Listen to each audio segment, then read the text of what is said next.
I aquí estem amb la tercera part del Rubik. Recordeu que havíem fet la cara inferior i les dues primeres línies. El tercer pas és construir la creu groga.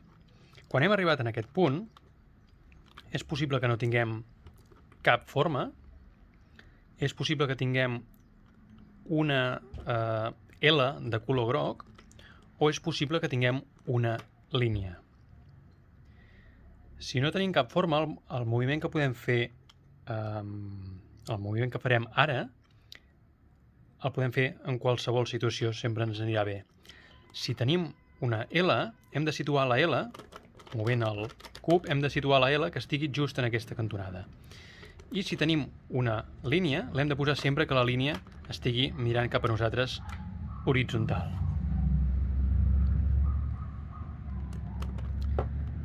El moviment que fem és rotar la part que tenim a davant en direcció a les agulles del rellotge i llavors fem el moviment que estem repetint tota l'estona. I tornem a posar la part de davant en direcció de les agulles del rellotge.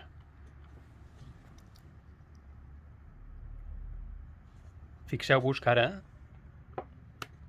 ens ha sortit la forma de L que dèiem i la forma de L hem dit que l'hem de situar en aquesta cantonada senzillament girant el cub.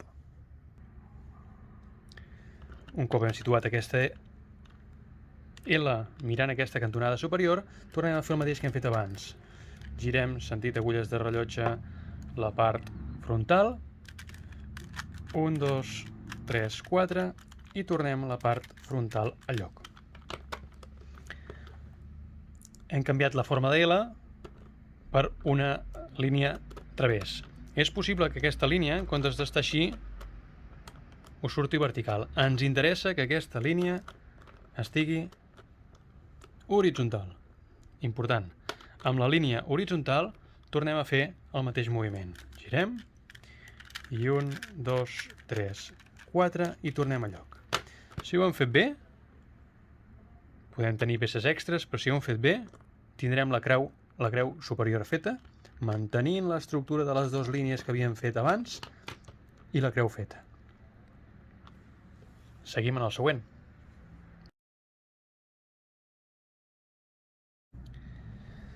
Un cop hem acabat la creu, el que hem de fer és mirar si podem fer coincidir, rotant només la part de dalt, les cares.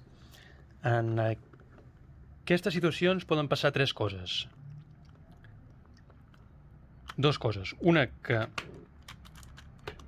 com és la que ens passa ara, que totes quatre estiguin situades a lloc o que només n'hi hagi dues. Desordenarem el dau per tal d'aconseguir aquesta situació i poder-vos ensenyar com acaba el dau amb només dues cares.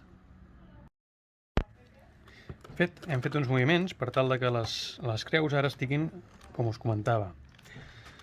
Si movem la peça superior podem encarar la verda, però llavors la vermella no lliga, la taronja no lliga i la blava no lliga. Hem de buscar una situació en què aconseguim que almenys dos estiguin encarades.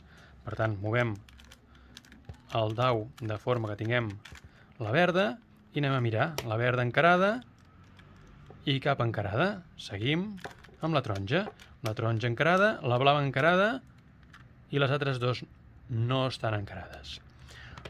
Un cop tenim això, hem de posar el cub amb la cara blanca sota i les dues ordenades, una que estigui en la cara de darrere i l'altra ordenada que estigui en la cara de la dreta. El moviment per aconseguir que totes estiguin ordenades és el següent.